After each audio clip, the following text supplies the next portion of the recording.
Temps d'arrêt, le podcast sur l'art et la science du coaching, animé par Coach Frank, présenté par Better Sport. Bienvenue à Temps d'arrêt.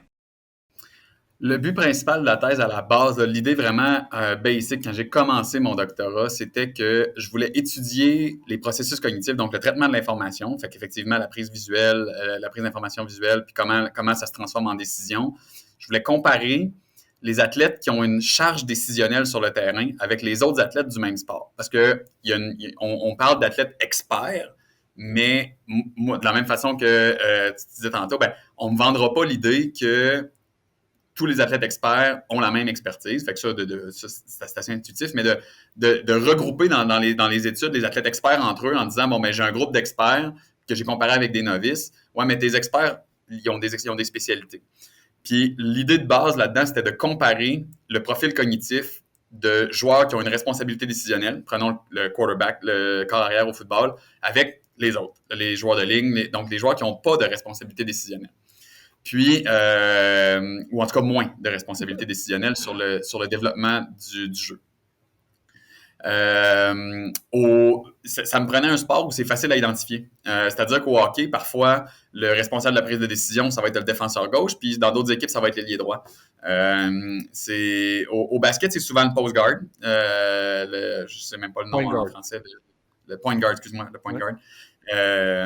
Mais bon, peu importe, là, mais au volley, c'est évident, c'est le passeur. Puis ayant moi-même un background en volley, puis full disclosure, j'étais passeur. J'ai décidé de faire aller mes contacts au volley, là, finalement. Puis souvent, dans chaque équipe, il y a au moins 2 passeurs. Fait que ça rendait l'étude réaliste, finalement. Fait que j'ai comparé les passeurs avec tous les autres joueurs de volley, étant donné la responsabilité décisionnelle, étant donné le caractère cognitif de leur rôle sur le terrain, finalement. Ils doivent en tout temps prendre de l'information des deux côtés du terrain, puis prendre des décisions dans des fractions de secondes. Chose que les autres joueurs, finalement, n'ont pas nécessairement à faire, ou en tout cas, n'ont pas à faire sur le développement tactique global du jeu. Donc, le parallèle qui est fait avec le passeur, c'est le corps arrière, c'est le receveur au baseball, c'est le skip au curling. Donc, vraiment un joueur qui a la responsabilité tactique générale. Fait que ça, c'était l'idée de base. Je voulais comparer les profils cognitifs en fonction de la responsabilité décisionnelle. Ce qui en est sorti rapidement, là, les passeurs n'ont pas une meilleure prise de décision que les autres joueurs lorsqu'ils font face à des séquences vidéo de volley. C'est-à-dire qu'ils n'anticipent pas nécessairement mieux la direction du ballon, mais ils ont un pattern visuel différent. Donc, ils ne prennent pas l'information de la même façon. En fait, ils font des fixations oculaires beaucoup plus courtes. Donc, ils prennent probablement autant d'informations que les autres joueurs, visuellement, mais en beaucoup moins de temps. Ce qui fait probablement, l'hypothèse derrière ça, c'est que les passeurs ont l'obligation, en fait, de prendre beaucoup d'informations. Là, on ne verra pas parce que c'est à la caméra, mais toi, tu vas me voir. Là. Les passeurs, le jeu du volleyball se déroule toujours dans la même orientation, c'est-à-dire que les passeurs ont toujours le filet sur leur épaule droite, qu'ils soient gauchers ou droitiers, les passeurs ont toujours le filet sur leur épaule droite, donc ils sont perpendiculaires au filet sur leur épaule droite. Et ils doivent donc nécessairement tourner la tête vers la droite pour prendre de l'information de l'autre côté du terrain et vers la gauche pour prendre de l'information de leur propre côté du terrain. Et ça, dans des fractions de secondes très, très, très rapides. Donc, ils sont probablement entraînés pour aller chercher autant d'informations visuelles que leurs coéquipiers, mais dans des regards beaucoup plus courts. Ça mène pas, par contre, à une anticipation de la direction du ballon plus efficace, en tout cas pas selon les études que j'ai menées. Donc, si je comprends bien, parce que là, c'est quand même... ça peut être quand même difficile à cerner à certains moments, mais si je comprends bien, c'est qu'ils vont acquérir la même information, mais ça va leur prendre moins de temps. C'est-à-dire qu'en bout de ligne, un passeur expert versus un passeur qui est un peu moins bon, un peu moins efficace dans son travail, l'avantage en bout de ligne, ça veut dire qu'il va passer moins de temps à regarder de chaque côté. Fait que l'avantage, c'est qu'il va être moins de temps en train d'analyser l'adversaire ou parce qu'il y a cet aspect-là où est-ce qu'ils vont chercher leur avantage. Leur avantage, c'est qu'ils vont chercher la même information en moins de temps, donc ils ont le plus de temps pour prendre une décision parce qu'ils prennent l'information plus tard. Là, je me demande où est-ce que ça se situe, puis c'est quoi l'impact dans la cascade de je prends la décision, puis finalement, je passe à l'action. En fait, tu as très bien suivi. C'est ça l'hypothèse derrière ça. Ce qu'il faut comprendre, c'est que je ne comparais pas des passeurs experts avec des passeurs novices. Je comparais des passeurs experts avec d'autres joueurs experts. Donc, des joueurs de volleyball, mais qui évoluent à d'autres positions. Je te suis, OK. Puis l'hypothèse explicative derrière ça, il est où l'avantage du passeur d'aller chercher autant d'informations mais en moins de temps? Ben, c'est qu'après ça, il y a plus d'énergie cognitive qui peut être allouée à penser à sa décision, à qui je vais envoyer le ballon, comment je vais feinter pour envoyer mon ballon. Donc, est-ce que je vais feinter que je vais l'envoyer en 2 en langage de volleyball, là, ça veut dire par en arrière. Je vais feinter, mais après ça, je vais pousser en 4 qui est à l'aile en avant.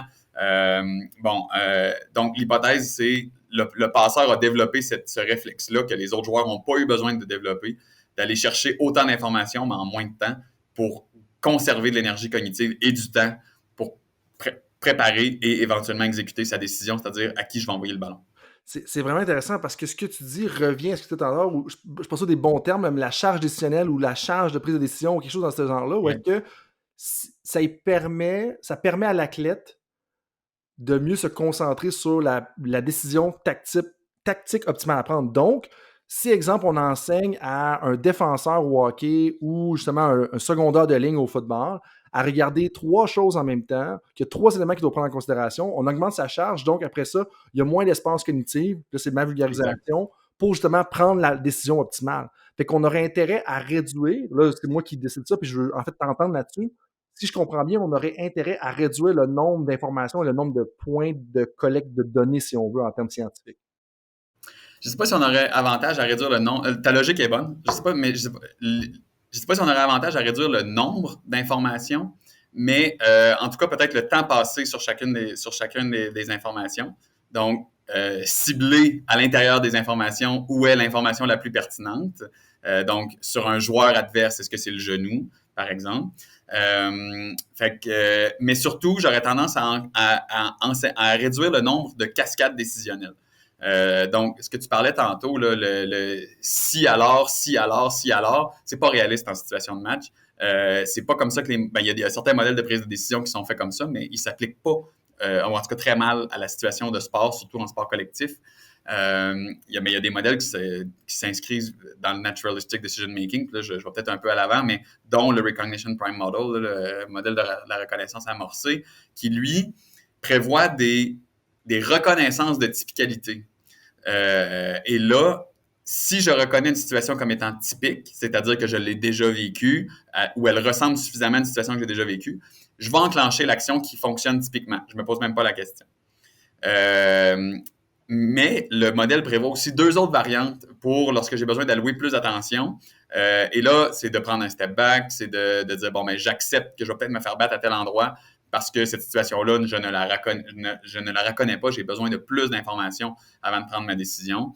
Puis à l'inverse, la troisième variante, là, ça va vite, là, mais la troisième variante, c'est que je reconnais la situation, mais il y a plusieurs choses qui ont marché dans le passé, laquelle j'utilise. Puis souvent, ça va être soit une heuristique là, de take the first ou simplement celle qui a la plus haute probabilité de fonctionner. Tout ça pour dire que dans une situation sportive, il y a plusieurs façons d'enseigner comment prendre ta décision. Mais là où moi, je tablerais en tant qu'entraîneur, c'est réduire le nombre de cascades possibles. Donc, oui, on peut fournir à l'athlète on peut fournir à l'athlète différents cues visuels qui vont l'aider dans sa prise de décision. Mais en fonction de comment la situation va se développer devant lui, c'est vraiment là le point central, en fonction de la façon dont la situation va se développer devant lui, quelle action devrait-il prendre? Est-ce qu'il reconnaît ce qui se développe devant lui? Si oui, tu ne te poses pas de questions et tu fais ça. La créativité prend le bord. Mais si tu ne reconnais pas ce qui se développe devant toi, là, on parle surtout en situation défensive, hein, parce puis même en situation offensive aussi, ça s'applique. Là. Mais si tu ne reconnais pas ce qui se passe devant toi, ben là, c'est le moment où là, tu dois te permettre de prendre un step back, parce que sinon, tu vas probablement agir comme tu aurais agi face à une situation que tu aurais reconnue, mais en réalité, ce n'est pas ce qui est en train de se développer devant toi. Donc, comme ça, on réduit les fois où l'athlète a carrément à prendre une décision. On le force vers des décisions lorsque ce qui se présente à lui est connu. Dans un sens, quand tu dis réduire le nombre de cascades